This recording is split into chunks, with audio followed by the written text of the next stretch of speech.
There's nothing to talk about, but Earthworm Jim is gone. What happened?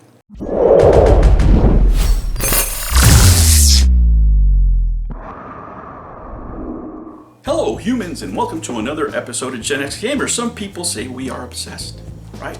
If you're a fan of this content, thank you for being here.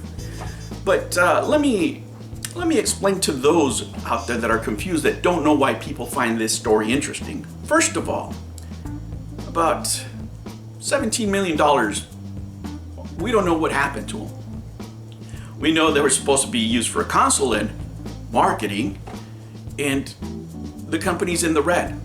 So you can see how many investors might be concerned and want to know what's going on with their investment, because they're not getting anything from the company. It's just quiet time. And the ex-CEO has time to text Smash JT to tell him not to make videos, but he doesn't have the time to write his investors, at least to apologize for the horrible job that he did while he ran the company. That hasn't happened yet. You can see how those people are concerned. You know who else is interested in the story? The people that are waiting for customer service to get back to them. They're not getting their refunds. They're not getting called back on back orders. That's who's interested. You know who's not interested? People that help pump up the console and get investors in, right? That now have nothing to show for it. It would be pretty embarrassing if you're one of those people. One of those people will even make all these bad situations look good. Oh, that's great. They raised the price. That's awesome. One controller, no problem. From 54 games to 15, 20, that's a good thing. Jeez. You know, another part of the reason that people like watching these videos is to see both sides of the story, because one side tells you what's going on and the other side turns themselves into pretzels trying to rationalize what's pretty obvious. Obvious things like a company, I don't know, trying to raise $5 to $10 million while putting somebody's house address on SEC documents. That's not sketchy, right? No, that happens all the time. Especially with a company that said they had offices here, there, and everywhere. Yeah, that's why it's a story. Because it smells to high heaven like a scam, and people like to know what's going on. Not only that, it's educational for many people to find out what to look for in the next scam, because one thing you can be guaranteed of is that there's always these type of scams going on. And from here, you can take clues on what's happening. Now, let me give you a couple of perspectives on what could happen. Right now, this is just conjecture, but business-wise, you know, these are things that happened. Number one, or can happen, I should say. Number one, if you sold off your rights or whatever property you have, it might be actually a good thing. See how it's important to stay informed even if you're a fan of the Amigo. It might be a good thing because you could take those funds and build the consoles that you need with those funds if you're able to sell it. Now, does that make business sense? No. The only business sense that is to be made here, if there's no new investments, guys, if nobody else puts in any more money, is to take those funds, try to compensate the staff, and then close down. All right, guys, I'm going to tell you what you need to know, not what you want to hear, right? And in this case, if you did sell some assets, right, and you had enough to pay off all your loans from your board members with those incredible interest rates that they did, then you would proceed to close up, right? Remember, the 2021 equity compensation was due Q1. That was March 31st.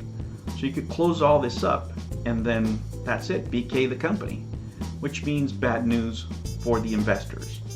And it's going to be bad news for the investors no matter what, guys. I mean, I'm just going to be sincere here, because the way that we're going to get the 10x returns is if they sold 25 million consoles, right? That's what your boy said. That's why these guys don't want to talk about and address the elephant in the room. But that's what you would do unless you had some contract obligations where you had to produce a console. For the investors, it's all bad news. If you can't get customer service to answer your phone calls, it's horrible news, right? If you have people out there that haven't received their refunds and are complaining online, it's bad news, right? That should tell you you're not going to see your money. Another reason why these YouTubers feel uncomfortable with these videos, right? Because once again, they supported the people that took this money and are busy right now, too busy to answer the phone, too busy to write an email to let customers know what's going on, right? There's nothing to talk about, my ass. This is not old news, this is new news. If you haven't gotten your money back, it's great news to you to find somebody, at least that's looking into anything, because nobody's calling you back from this company. At least those are the complaints as of now. Brittany, we miss you. Oh, look at that. I'm hitting you with a chocolate brown. Yeah. Yeah, that was when Brittany was taking care of stuff. Now, I don't know what's going on over there. The one thing that does give some hope is that Walmart, and Retro Bro actually showed this today, Walmart has the units for sale at the new price, right? They have the best price because they took off 3 cents. Now, GameStop still has them sold out. I don't know, they might have burned that bridge altogether. We just don't know. And you can't pre-order them online, at least as of right now, right? I went to my local GameStop and they said no, they're not available to order. So that's all I can tell you about that, right? And I'm sure there's many people out there. There's many people out there like me waiting for a call back from customer service. Some people that haven't received their refunds, I know from a very good source, right? And you know, this is why the story is interesting. This is why some people don't want to talk about it, right? And I know every time something like this comes out, it bothers those people, right? Because Tommy promised cash. Oh, this is your boy right here. That you could make an angel investment today and start seeing cash within months. The revenue share is right around the corner. We're on track to be sending out cash to investors by the end of this year. Now, this is something I wish they would address at least once, one time, address how the hell this was gonna happen back then when the console isn't finished now. It wasn't finished when he made that promise. It wasn't anywhere near to be finished at any point during these promises, and that has never been addressed.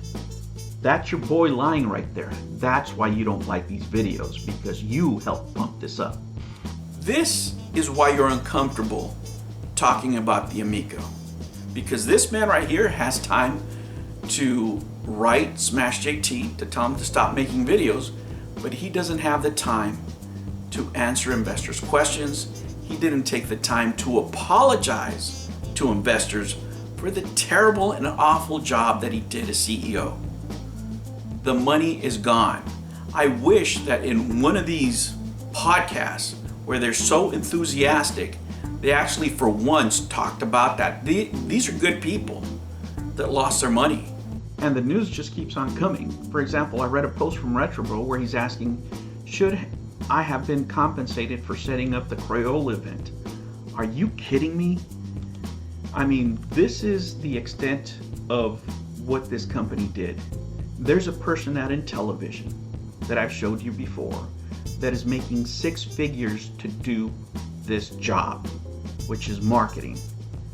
Now, you know there's money for marketing, right? If not, let me remind you what your boy said. So we're dumping a bunch of this money we're raising right now into the marketing of the product. Now this should make all Intellivision fans sick.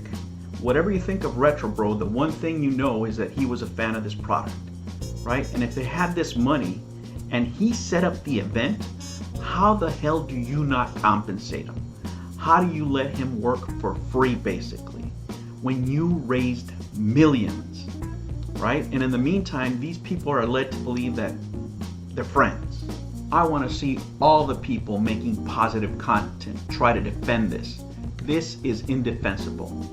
The one thing I can tell you is he didn't know that he was doing this for free while somebody else is getting a six-figure paycheck to basically do that. This, you call this friendship? You gotta be kidding me. I want to see this addressed in one of the podcasts, in one of the shows. Try to be positive about this. And when you tell people they shouldn't talk about something where they lost money and they have an interest because they lost their own money, you are being disingenuous. People can watch whatever the heck they want. If they didn't want to watch these videos, they don't have to click, right? I'm surprised how many people complain of how many videos are being made. Well, why the hell are you watching them? The only way you would know that these videos are being made is if you were subscribed or researching the subject. Isn't that a mystery? New videos every Monday and Sunday. Thank you for joining me on another episode of the Gen X Gamer. Remember to like and subscribe, click that notification bell, and remember, never ever be afraid to be happy. I'll catch you on the next one. Take care.